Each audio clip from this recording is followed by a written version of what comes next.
राजा परीक्षित से। तो परीक्षित क्या कहता है कि भगवान सबसे जल्दी उसी व्यक्ति को मिलते होंगे जो दिन में 5 बार सपड़े, जो दिन में 5 बार स्नान करे। सपड़े, सपड़ना ही कहते नहीं, 5 बार स्नान करे।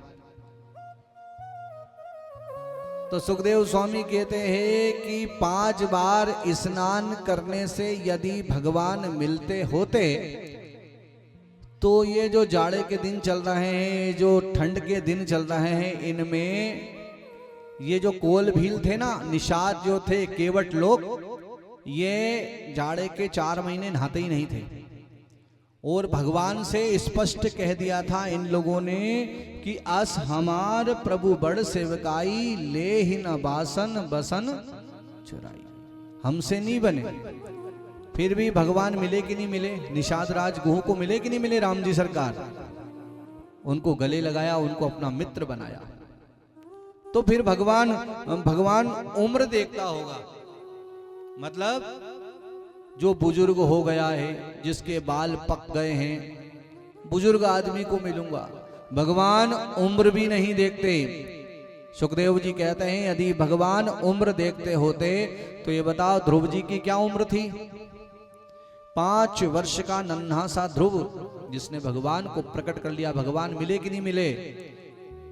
मिले थे नहीं मिले? मुंडी हिला दो, मिले थे कि नहीं मिले थे? मिले थे ना, मिले थे। अब बस मुंडी हिलाते रहो तो पता चलता रहेगा कि हाँ मिले थे। अब जबरदस्ती भी मत हिलाना, इन्हें पता पड़ गया सूझ समझ पड़ नहीं रही है, और हाँ महाराज बहुत बढ़िया, चलने दो। 5 वर्ष के ध्रुव को भगवान ने दर्शन दिए। भगवान उम्र भी नहीं देखते। तो फिर भगवान पढ़ाई लिखाई देखता होगा कि जो पढ़ा लिखा होगा, जिसको अंग्रेजी अच्छी आती होगी, और जो पढ़ा लिखा व्यक्ति होगा उसको मिलूंगा। तो भगवान पढ़ाई लिखाई भी नहीं देखे। यदि वो परमपिता परमेश्वर पढ़ाई लिखाई देखता होता तो ये बताओ गजराज कहाँ का पढ़ा लिखा था? कौन से स्कूल कॉलेज में गया था वो गजराज? उस गजराज ने तो कहते हैं भगवान का पूरा नाम भी नहीं लिया था। उसने तो कहा था गो, उससे पहले ही भगवान ने उसका उद्धार कर दिया था और मिल गए थे। मिले थे कि नहीं मिले थे? आ रही, हाँ अब आई समझ में। मिले थे ना उस गजराज को।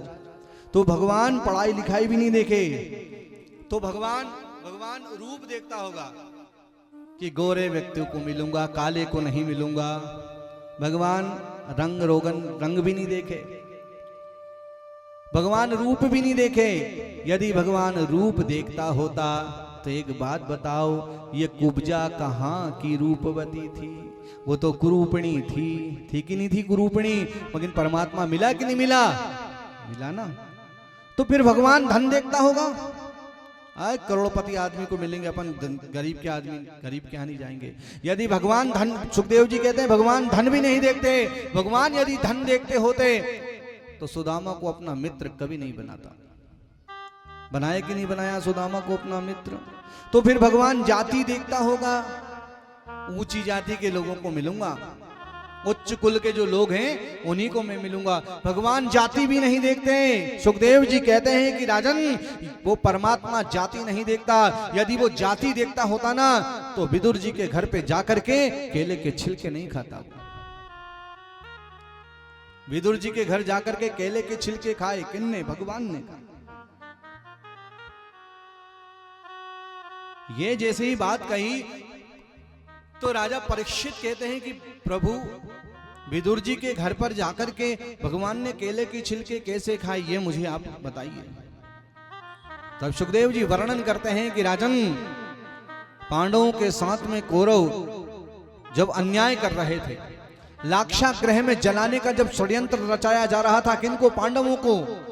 तब ये जो विदुर जी है ना, ये विदुर जी हस्तिनापुर के महामंत्री हैं। विदुर जी पहुंचे कहां पर? धृतराष्ट्र के पास में जाकर के पहुंचे और जाकर के प्रणाम करा और कहने लगे कि भैया, मैं एक मंत्री होने के नाते नहीं, मैं एक भाई होने के नाते नहीं, मैं एक नागरिक होने के नाते आपसे निवेदन करने आया हूं। हे राजन, अन्याय की बेल कभी भी हरी भरी नहीं हो सकती। एक बात याद रखिए राजन, आपके पुत्र जो पांडवों के साथ में अन्याय कर रहे हैं उसको रोको। ये जो षड्यंत्र रचाया जा रहा है इसको रोको। पांडव कमजोर नहीं है, बस आपका आदर करते हैं इसलिए कुछ कहते नहीं आपसे। आपके कुल के अंदर, आपके घर के अंदर ये जो दुर्योधन है ना, ये कलंक पैदा हुआ है, उसको रोको कैसे भी करके। ये बात जब कही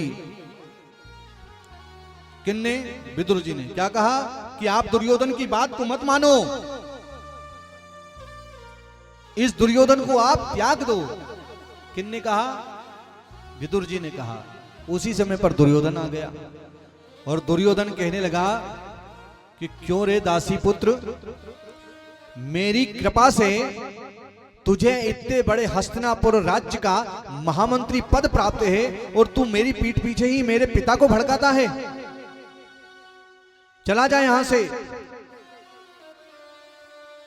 विदुर जी कहते हैं बेटा तेरा मन दुखाने का मेरा कोई मंतव्य नहीं था। विदुर जी को जब ये कहा तो विदुर जी ने क्या करा, विदुर जी ने महामंत्री पद त्याग करके हस्तिनापुर छोड़ दिया। हस्तिनापुर छोड़ा, विदुर और विदुरानी हस्तिनापुर छोड़ करके कहां आए? जंगल में आए। यहां पर कदली कदली के वृक्ष थे। कदली का वृक्ष समझते हो? कदली किसे कहते हैं? केले का वृक्ष देखा, केला, केले के पेड़, उसे ही कदली कहते हैं। क्या कहते हैं? कदली का वृक्ष। बड़े बड़े पेड़ थे केले के। वहीं पर एक छोटी सी बढ़िया सी अच्छी सी कुटिया बनाई, उसमें विदुर और विदुरानी दोनों उसी में रहने लगे। 12 वर्षों तक विदुर और विदुरानी ने अन्न नहीं खाया, केवल और केवल फल खा करके भगवान का भजन करते हैं।